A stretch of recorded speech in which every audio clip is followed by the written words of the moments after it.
அனைவருக்கும் வணக்கம். நம்ம டெய்லியும் ஹிந்து நியூஸ் பேப்பர்ல இருக்கக்கூடிய முக்கியமான செய்திகள பத்தி பார்க்குறோம். இன்னைக்கு என்ன செய்திகள் இருக்கு அப்படிங்கிறத பார்ப்போம். முதல்ல பார்த்தீங்க அப்படின்னா, கலைஞர் கைவினை திட்டம். அத பத்தி குடுத்திருக்காங்க. இந்த திட்டத்தினுடைய தொடக்கம் இன்றைய தினம் வந்து இருக்க போகுது. எங்க தொடங்க போறாங்க அப்படின்னு பார்த்தீங்கன்னா, காஞ்சிபுரம் மாவட்டம் இருக்கு இல்லையா? ஸோ காஞ்சி மாவட்டத்தில் இருக்கக்கூடிய குன்றத்தூர் அப்படிங்கிற பகுதியில இந்த திட்டத்தினுடைய தொடக்க விழா இருக்க போகுது. சரிங்களா? இங்க தான் இந்த திட்டத்த லான்ச் பண்ண போறாங்க. எந்த மினிஸ்ட்ரிக்கு எந்த டிபார்ட்மெண்ட் மினிஸ்ட்ரி கீழ வருது அப்படின்னு பார்த்தீங்கன்னா, எம்எஸ்எம்இ மினிஸ்ட்ரி கீழ வருது. சரியா?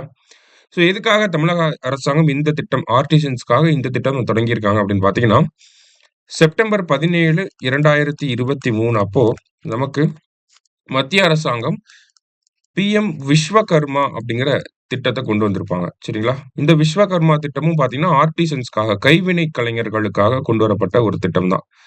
ஸோ இந்த திட்டத்த பொறுத்தவரைக்கும் பார்த்தீங்கன்னா, தமிழ்நாட்டுல நம்ப இந்த திட்டத்த நடைமுறைப்படுத்தல, செயல்படுத்தல. ஏன் அப்டின்னா, தமிழக அரசாங்கம் என்ன காரணம் சொன்னாங்கன்னா, இந்த விஸ்வகர்மா திட்டம் வந்து குலக்கல்விய குலத்திட் தொழில்கள வந்து ப்ரமோட் பண்ற மாரி இருக்கு.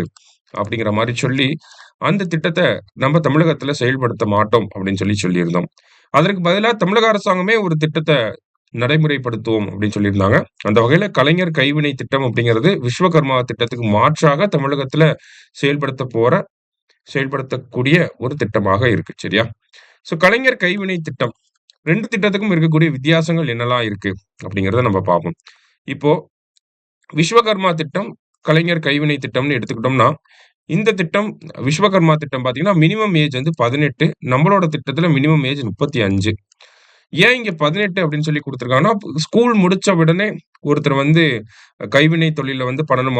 அவங்களோட ஃபேமிலி என்ன தொழில் பண்றாங்களோ, அதுவே நான் இன்னும் கொஞ்சம் பிசினஸ டெவலப் பண்ணணும்னு நெனைக்கிறவங்க, இத பண்ணலாம். ஆனா நம்ப 35ன்னு ஏன் வச்சிருக்கோம்னா, ஒருத்தர் ஸ்கூல் முடிச்சோனே காலேஜுக்கு போகணும். காலேஜ் முடிச்சு ஒரு எக்ஸ்பீரியன்ஸ் கெயின் பண்ணதுக்கு அப்புறம் தான், அவங்க வந்து பிசினஸ்க்குள்ள வரணும் அப்படிங்கிற காரணத்தினால, நம்ப 35 அப்படிங்கிறத மினிமம் ஏஜ் லிமிட்டா வச்சிருக்கோம். ஓகேவா? மத்திய அரசாங்க திட்டத்துக்கு கீழ 18 விதமான தொழில்கள வந்து இன்க்ளூட் பண்ணியிருக்காங்க. நம்ப 25 விதமான தொழில்கள, இந்த கைவினை தொழில்கள வந்து இன்க்ளூட் பண்ணியிருக்கோம். மத்திய அரசாங்கத்த பொறுத்தவரைக்கும் ரூ. 3,00,000 வரைக்கும் சப்சிடி குடுக்குறாங்க. இத 2 தவணைகளா குடுக்குறாங்க. ஃபர்ஸ்ட் ஒரு ரூ. 1,00,000 அப்புறம் ஒரு ரூ. 2,00,000 குடுப்பாங்க. நம்மளும் ரூ. 3,00,000 குடுக்குறோம். 25% லோன் அமௌண்ட்லேருந்து 25% சப்சிடி கிட்டத்தட்ட 50,000 வரைக்கும் நம்ம சப்சிடி குடுக்குறோம். அது மட்டும் இல்லாம பார்த்தீங்கன்னா, ஒரே தவணையா, ஒரே டிரான்ச் அப்படின்னு சொல்லுவாங்க. 1 டிரான்ச் இத வந்து 2 டிரான்ச் அப்படின்னு சொல்லுவாங்க. நம்ம 1 டிரான்ச்லயே அந்த 3,00,000 குடுத்துருவோம். சரிங்களா? இதுதான் பேசிக்கா இருக்கக்கூடிய வித்தியாசங்கள். ஓவராலா பார்த்தோம் அப்படின்னா, என்னென்ன வித்தியாசங்கள் இருக்கு அப்படின்னா, நமக்கு விஸ்வகர்மா திட்டம், கலைஞர் கைவினை திட்டம். இப்ப ஸ்கோப் எங்கெல்லாம் நடைமுறைப்படுத்த போறாங்க அப்படின்னா, நேஷன் வைட் ஓகேவா? எக்ஸெப்ட் தமிழ்நாடு. தமிழ்நாட தவிர மத்த எல்லா பகுதியிலும் இந்த திட்டம் இருக்கு. தமிழ்நாட்டுல மட்டுமே இருக்கக்கூடிய திட்டம் தான் இந்த கலைஞர் கைவினை திட்டம். இதுல 18 விதமான தொழில்கள், இங்க 25 விதமான தொழில்கள். இங்க ஏஜ் கிரைட்டீரியா அப்படிங்கிறது கிடையாது. ஏஜ் கிரைட்டீரியா அதாவது 18 வயசு மினிமம் ஓகேங்களா? இங்க பார்த்தீங்கன்னா, மினிமம் வந்து 35 வயசு. எக்ஸ்பீரியன்ஸ் கிரைட்டீரியா இருக்கா அப்படின்னு கேட்டா, இங்க இல்ல. நம்ப வந்து 5 வருஷம் அவங்க தேர்ந்தெடுக்கக்கூடிய தொழில்ல அவங்களுக்கு 5 வருஷமாவது எக்ஸ்பீரியன்ஸ் இருக்கணும். அப்படிங்கிறத நம்ப சொல்லியிருக்கோம். அடுத்ததா பார்த்தீங்கன்னா, லோன் அமௌண்ட் ரூ. 3,00,000 ஃபர்ஸ்ட் ஒரு ரூ. 1,00,000 அப்புறம் ஒரு ரூ. 2,00,000 குடுப்பாங்க. நம்ம பார்த்தோம்னா ரூ. 3,00,000 குடுக்குறோம். அப் டூ 3,00,000. சப்சிடிய பொறுத்தவரைக்கும் பார்த்தோம்னா 8% மத்திய அரசாங்கம் 8% வந்து வட்டி மானியம் வந்து குடுக்குறாங்க. நம்ப 25% லோன்லயே ஒரு 25% சப்சிடி குடுக்குறாங்க. ரூ. 50,000 சப்சிடி குடுக்குறாங்க. அது மட்டும் இல்லாம ஒரு 5% வட்டி மானியம் அப்படிங்கிறத குடுக்குறோம். சரிங்களா? இங்க பேசிக் ட்ரெய்னிங் குடுக்குறாங்க. நம்ம ஸ்கில் டெவலப்மென்ட்ட வந்து குடுக்க போறோம். சரியா? இத பேசிக்கா இருக்கக்கூடிய அ டிஃபரன்ஸஸ் அப்படிங்கிறது. சரியா? இப்போ இத எங்க கேட்பாங்க அப்படின்னு பார்த்தீங்கன்னா, நமக்கு மெயின்ஸ் பாயிண்ட் ஆஃப் வியூல கேட்கறதுக்கு வாய்ப்புகள் இருக்கு. பிரிலிம்ஸ் பாயிண்ட் ஆஃப் வியூல இதெல்லாம் அப்படியே ஒரு ஸ்டேட்மென்ட்டா கேட்பாங்க. மெயின்ஸ் பாயிண்ட் ஆஃப் வியூல பார்த்தீங்கன்னா, 2த்துக்கும் இருக்கக்கூடிய டிஃபரன்ஸ சொல்லுங்க அப்படின்னு சொல்லுவாங்க. ரீசென்ட்டா பார்த்தீங்கன்னா, குரூப் 1 மெயின்ஸ்ல யுனிஃபைட் பென்ஷன் ஸ்கீம்க்கும், நேஷனல் பென்ஷன் ஸ்கீம்க்கும் இருக்கக்கூடிய டிஃபரன்ஸஸ வந்து கேட்டிருந்தாங்க. சரியா? ஸோ அந்த மாதிரி டிஃபரன்ஸா கேட்டா இந்த மாரி எழுதிருங்க. சரியா? ரைட். அடுத்ததா பார்த்தீங்க அப்படின்னா, நெக்ஸ்ட் வந்து நமக்கு இங்க எடிட்டோரியல் பேஜ்ல ரீசென்ட்டா அந்த கவர்னர் ஜட்ஜ்மென்ட்ட வந்து குடுத்திருந்தாங்க. ஸோ அந்த கவர்னர் ஜட்ஜ்மென்ட்ட ஒரு ஒரு டைம் ரீகால் பண்ணிக்கலாம். ஸோ என்ன கேஸ் நேம் என்ன அப்படின்னு பார்த்தீங்கன்னா, state of Tamil Nadu versus the governor of Tamil Nadu. அதான் இந்த வழக்கோட பேரு. வழக்கோட தீர்ப்பு யார் வழங்கியிருந்தாங்க அப்படின்னா, பர்திவாலா மற்றும் மகாதேவன். நீதிபதி பர்திவாலா மற்றும் மகாதேவன் அவங்க தான் வழங்கியிருந்தாங்க. ஜட்ஜ்மென்ட்ல என்ன சொல்லியிருந்தாங்க அப்படின்னா, டைம் லிமிட் அப்படிங்கிறத ஃபிக்ஸ் பண்ணியிருந்திருப்பாங்க இனிஷியலா. என்ன டைம் லிமிட் அப்படின்னு பார்த்தீங்கன்னா, ஆர்டிகல் 200க்கு கீழ கவர்னர் கையில ஒரு பில் போகுது அப்படின்னா, அவர் வித்ஹோல்ட் பண்ணணும்னு நெனச்சாரு அப்படின்னா, அத 1 மாசத்துக்குள்ள பண்ணணும். ஓகேங்களா? இல்ல அவரு ரிட்டர்ன் பண்ணணும்னு நெனைக்கிறாரு, இல்ல பிரசிடென்ட் கைக்கு அனுப்புறாரு அப்படின்னா, அத அவரு 3 மாசத்துக்குள்ள பண்ணணும். சரிங்களா? சோ அவரு ரிட்டர்ன் பண்ணிட்டாரு. மறுபடியும் அசெம்பிளி பாஸ் பண்ணி மறுபடியும் கவர்னர் கைக்கே குடுக்குறப்ப, அதுக்கு கட்டாயம் அசென்ட் குடுக்கணும். ஒப்புதல் தெரிவிச்சாகணும். அத 1 மாசத்துக்குள்ள பண்ணணும். சரிங்களா? இப்போ இது பிரசிடென்ட்க்கு அனுப்புறாரு. பிரசிடென்ட் வந்து அந்த பில்லுக்கு ஒப்புதல் தரலாமா? வேணாமா? பிரசிடென்ட்க்கு போகுது இல்லையா ஒரு பில்லு. அந்த பில்லுக்கு ஒப்புதல் தரலாமா? வேணாமா? அப்படிங்கிறத 3 மாசத்துக்குள்ள சொல்லணும். சரிங்களா? பிரசிடென்ட்க்கும் ஆர்டிகிள் 201 கீழ இந்த ஒரு டைம் லிமிட்ட வந்து பிக்ஸ் பண்ணியிருந்திருப்பாங்க. சரியா? இதான் பேசிக்கா அந்த ஜட்ஜ்மென்ட். அது மட்டும் இல்லாம அ சுப்ரீம் கோர்ட் ஆர்டிகிள் 142 பயன்படுத்தி என்ன சொல்லியிருந்திருப்பாங்க அப்படின்னா, அ தமிழக அரசாங்கத்துக்கு நிலுவையில் இருக்கக்கூடிய 10 மசோதாக்களுக்கும் ஒப்புதல் வழங்கப்படுது அப்படிங்கிறத சொல்லியிருந்திருப்பாங்க. அந்த வகையில பிரசிடென்ட்டோட கையெழுத்து இல்லாம, கவர்னரோட கையெழுத்து இல்லாம ஒரு மசோதாவுக்கு ஒப்புதல் கிடைக்கப் பெற்றது இதுதான் முதல் முறையா ஒரு 10 பில்லுக்கு நமக்கு கிடைச்சிருக்கும். ஓகேங்களா? அத தாண்டி இந்த ஜட்ஜ்மென்ட்ல வேற என்னலாம் நம்ம தெரிஞ்சுக்கணும் அப்படின்னா, ஆ இந்த வித்ஹோல்ட் அப்படிங்கிற டெர்ம பத்தி தெரிஞ்சுக்கணும். ஏன்னா, பொதுவாவே நம்ம படிச்சது என்னன்னா, ஒரு பில்ல வித்ஹோல்ட் பண்றாங்கன்னா, அந்த பில் வந்து அந்த இடத்திலேயே முடிஞ்சு போயிருச்சு. பில் டைஸ் அப்படின்றத சொல்லுவாங்க. அந்த பில்லோட ஆயுட்காலம் முடிஞ்சுது அப்படிங்கிறத சொல்லுவாங்க. ஆனா, ரீசென்ட்டா 2023ல வந்த ஜட்ஜ்மென்ட்ல உச்சநீதிமன்றம் என்ன சொல்லியிருக்குமே, இந்த வழக்கு பேர பார்த்து வச்சுக்கோங்க. ஸ்டேட் ஆஃப் பஞ்சாப்ன்னு சொல்லி வரும். பஞ்சாப்ன்னு சொல்லி வரும். இந்த வழக்குல என்ன சொல்லியிருப்பாங்க அப்படின்னா, வித்ஹோல்ட் பண்ணா அந்த பில் வந்து முடிவு பெற்றதா அர்த்தம் கிடையாது. ஒரு மாநில அரசாங்கம் மக்களால் இயற்றப்பட்ட ஒரு மாநில சட்டமன்றம் ஒரு மசோதாவ இயற்றி கவர்னர் கைக்கு அனுப்புறப்ப, கவர்னர் வித்ஹோல்ட் பண்ணிட்டா அந்த பில் முடிஞ்சிருச்சுங்கிற அர்த்தம் கிடையாது. வித்ஹோல்ட் பண்ணதுக்கு அப்புறமா கவர்னர் அந்த பில்ல மறுபடியும் அவைக்கு திருப்பி அனுப்பணும் அப்படிங்கிறத சொல்லியிருப்பாங்க. அப்படி திருப்பி அனுப்புறாங்க அப்படின்னா, மறுபடியும் அவை பாஸ் பண்ணலாம். இல்ல வி அந்த சேஞ்சஸோட பாஸ் பண்ணலாம். இல்ல பாஸ் பண்ணாமயும் இருக்கலாம். அது அந்த லெஜிஸ்லேச்சரோட உரிமைகள். ஆனா வித்ஹோல்ட் பண்ணிட்டா, பில் முடிஞ்சிருச்சுங்கிற அர்த்தம் கிடையாது. திருப்பி அனுப்பணும் அப்படிங்கிறத இந்த ஜட்ஜ்மென்ட்ல ரொம்ப தெளிவா சொல்லியிருந்திருப்பாங்க. சரியா? இருந்தாலும் ஒரு சில பிரச்சனைகள் இந்த வழக்குல இருக்க செய்யுது. என்ன அப்படின்னு பார்த்தீங்கன்னா, இந்த மாரி கான்ஸ்டிடியூஷன்ல பெரிய சேஞ்சஸ கொண்டு வரக்கூடிய ஒரு தீர்ப்ப வந்து கான்ஸ்டிடியூஷன் பெஞ்ச் தான் வந்து விசாரிக்கணும் அப்படிங்கிறத நெறைய தரப்பினர் வந்து சொல்றாங்க. கான்ஸ்டிடியூஷன் பெஞ்ச் அப்படின்னா ஆர்டிகிள் 145 சப் கிளாஸ் 3க்கு கீழ தான் ஒரு வழக்குக்கு கான்ஸ்டிடியூஷன் பெஞ்ச வந்து போடுவாங்க. கான்ஸ்டிடியூஷன் பெஞ்ச்ன்னு போடுறப்ப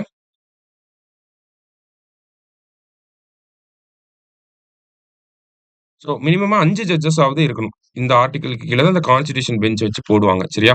பட் ஸ்டில் இந்த வழக்குக்கு இது தேவையா? இல்லையா? அப்படிங்கிறத சொல்லியிருக்காங்க. ஒரு சில தரப்புல இருந்து கான்ஸ்டிடியூஷன் பெஞ்ச் தான் சொல்லியிருக்கணும் அப்படிங்கிறத சொல்றாங்க. இன்னொரு சில தரப்புல இருந்து இது தேவைப்படாது. பிகாஸ் இவங்க ஆர்டிகிள் 200 தான் எக்ஸ்ப்ளைன் பண்ணியிருக்காங்க அப்படிங்கிறத சொல்றாங்க. பட் ஸ்டில் கான்ஸ்டிடியூஷன் பெஞ்ச் அப்படின்னா இந்த ஆர்டிகிள் வரும் அப்படிங்கிறத தெரிஞ்சுக்கோங்க. இன்னொரு விஷயம் கான்ஸ்டிடியூஷன் பெஞ்ச் வச்சு பார்க்கிறப்ப, இதுவரைக்கும் 13 நீதிபதிகள் கொண்ட அமர்வு கேசவானந்த பாரதி வழக்குல தீர்ப்பு வழங்கியிருப்பாங்க அப்படிங்கிறது நமக்கு தெரிஞ்ச ஒரு விஷயம் தான். சரிங்களா? இது எல்லாமே இந்த ஆர்டிகிள்ல இத பத்தி தான் பேசியிருப்பாங்க. இந்த ஒரு ஜட்ஜ்மென்ட் ரிலேட் பண்ணி தான் பேசியிருப்பாங்க. சரியா? ரைட். அடுத்ததா பார்த்தீங்க அப்படின்னா, நமக்கு Indian astronaut set to travel to space அப்படின்னு சொல்லி குடுத்திருக்காங்க. போன வருஷம் பிப்ரவரி மாசம் பார்த்தீங்கன்னா, நம்ம பிரைம் மினிஸ்டர் ஒரு 4 ஆஸ்ட்ரோநாட்ட வந்து இந்தியாவுக்கு அறிமுகப்படுத்தி வச்சிருப்பார். அ யாரெல்லாம் அவங்க அப்படின்னு பார்த்தீங்கன்னா, பிரசாந்த் பாலகிருஷ்ணன் நாயர், அங்கத் பிரதாப், அஜித் கிருஷ்ணன், அடுத்தது சுபான்சு சுக்லா. பிரசாந்த் பாலகிருஷ்ணன் நாயர், அங்கத் பிரதாப், அஜித் கிருஷ்ணன், சுபான்சு சுக்லா அப்படின்னு சொல்லி ஒரு 4 பேர வந்து இன்ட்ரோடியூஸ் பண்ணியிருப்பார். ஓகேங்களா? இவங்க 4 பேரும் யாருன்னா, ககன்யான் திட்டத்துக்கு கீழ விண்வெளிக்கு போறதுக்காக தேர்ந்தெடுக்கப்பட்ட விண்வெளி வீரர்கள் தான் இந்த 4 பேரும். இதுல சுபான்சு சுக்லாவ மட்டும் அமெரிக்காவுக்கு அனுப்பியிருப்பாங்க ட்ரெய்னிங்க்காக. எதுக்காக அமெரிக்காவுக்கு அனுப்பியிருப்பாங்க அப்படின்னா, ஆக்சியாம் 4 அப்படிங்கிற ஒரு திட்டம் இருக்கு. இந்த ஆக்சியாம் 4 திட்டத்துக்கு கீழ விண்வெளி வீரர்கள இந்த ஆக்சியாம் அப்படிங்கிற தனியார் நிறுவனம் இன்டர்நேஷனல் ஸ்பேஸ் ஸ்டேஷனுக்கு கூட்டிட்டு போக போகுது. அதுக்காக இந்தியாவுல இருந்து நம்ம சுபான்சு சுக்லாவ அனுப்பி வச்சிருந்திருப்போம். சரிங்களா? சுபான்சு சுக்லா இப்ப ட்ரெய்னிங்லாம் முடிச்சு அடுத்த மாசம் பார்த்தீங்கன்னா, மே மாசம் இன்டர்நேஷனல் ஸ்பேஸ் ஸ்டேஷனுக்கு போக போறார்.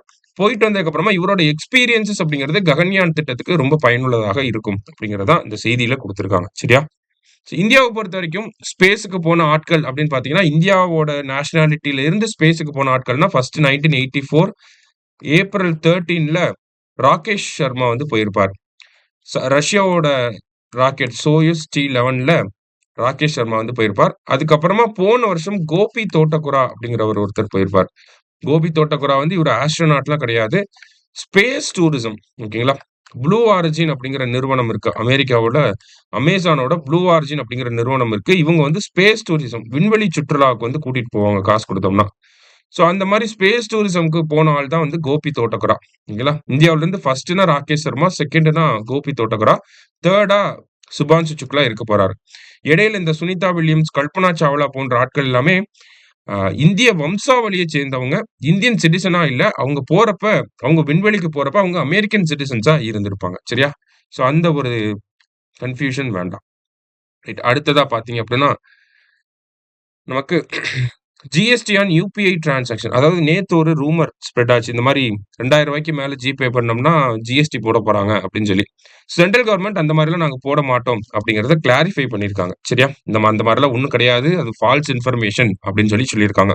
இதுக்கு முன்னாடி பார்த்தீங்கன்னா, பெர்சன் டூ மெர்ச்சன்ட் டிரான்சாக்ஷன்க்கு ஜிஎஸ்டி அப்டிங்கிறது இருந்திருக்கும். சரிங்களா? லைக் நம்ம போய் கடையில ஜிஎஸ்டி ஐ மீன் கடையில போய் ஜிபே பண்றப்ப, அந்த பேமெண்ட்ட ப்ராசஸ் பண்றதுக்கு ஒரு ப்ராசஸிங் ஃபீஸ்ங்கிறத வச்சிருந்திருப்பாங்க. ஓகேங்களா? அது பேரு வந்து மெர்ச்சன்ட் டிஸ்கவுண்டட். இப்ப நம்ம போய் கடையில ஜிபே பண்றோம். ஜிபே பண்றப்ப அந்த கடைக்காரருக்கு காசு போகும். அந்த கடைக்காரருக்கு காசு அனுப்புறதுக்காக அந்த ஃபோன்பே, பேடிஎம் போன்ற அந்த பேமெண்ட் ஆட்கள்லாம் இருப்பாங்கல்ல. பேமெண்ட் டிரான்சாக்ஷன் பண்ணக்கூடிய கம்பெனிஸ்லாம் இருக்கும் இல்லையா? சோ அவங்க ஒரு சார்ஜ் எடுத்துப்பாங்க. ஒவ்வொரு டிரான்சாக்ஷனுக்கும் ஒரு குறிப்பிட்ட சார்ஜ் வந்து எடுத்துப்பாங்க. சரியா? அதுதான் மெர்ச்சன்ட் டிஸ்கவுண்ட் ரேட் அப்படின்னு சொல்லியிருந்தாங்க. இருந்தாலும் 2020ல அந்த மெர்ச்சன்ட் டிஸ்கவுண்ட் ரேட் அப்படிங்கிறத நம்ம கேன்சல் பண்ணிட்டோம். ஓகேங்களா? Central Board of Direct Taxes வந்து அந்த மாரி மெர்ச்சன்ட் டிஸ்கவுண்ட் ரேட் வேண்டாம் அப்படிங்கிறத சொல்லியிருப்பாங்க. அத நம்ம கேன்சல் பண்ணிட்டோம். ஸோ இந்தியாவுல இப்ப ஜிஎஸ்டி டிரான்சாக்ஷனுக்கு எந்த ஒரு சார்ஜும் பண்றது கிடையாது. ரூ. 2000 போகுதுன்னா, ரூ. 2000 அவருக்கு அப்படியே போயிரும். சரிங்களா? ஸோ இந்த மாதிரி எதுவும் கிடையாது. ஸோ ஃபால்ஸ் இன்ஃபர்மேஷன நம்ப வேண்டாம் அப்படிங்கிறத சொல்லியிருப்பாங்க. அடுத்தது 2 cheetahs to be moved from Kuno to Gandhi Sagar அப்படின்னு சொல்லி குடுத்திருக்காங்க. ஸோ நமக்கு சீட்டா ப்ராஜெக்ட் அப்படிங்கிறது செப்டம்பர் 17, 2022 நம்ம பிரைம் மினிஸ்டரோட பர்த்டே அப்ப ஸ்டார்ட் பண்ணியிருப்பாங்க. ப்ராஜெக்ட் சீட்டா அப்படிங்கிறத.